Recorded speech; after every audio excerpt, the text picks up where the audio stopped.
So what inspired you to start your own business, or what was that initial spark that led you to take that leap of business ownership? Yeah, I was actually it's kind of an interesting story because I was going to college and I knew I wanted to be an entrepreneur and I could not wrap my head around what I wanted to do as an entrepreneur. And like school has always steered me to go, a very traditional route. So I knew there was a lot of jobs out there that I didn't know existed. So I ended up getting hired freshman year of college at a trucking company. And the trucking company, I got hired as a recruiter. So I was told to smile and dial, and I would call truck drivers all day. And as you can imagine, like you do that for 40 hours a week for a month straight, it's like you start to run out of bandwidth a little.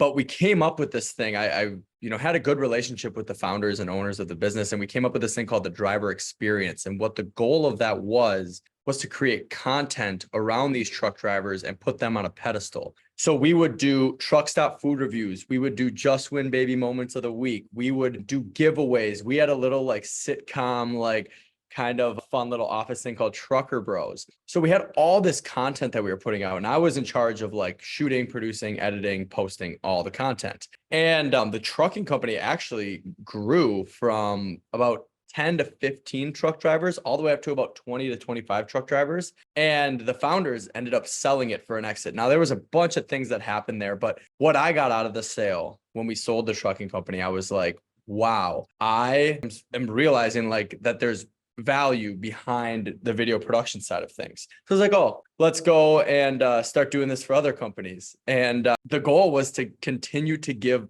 companies, brands, and foundations a voice, because that's really what we did. Like looking back and reflecting on the trucking stuff, like we gave those truck drivers a voice that they never had. Truck drivers are notoriously not listened to. They're notoriously told to drive here, told to pick up this. And as soon as we started listening to them and giving them the voice that they wanted, they stuck around. So today we take that same exact blueprint and apply that to every brand foundation we work with.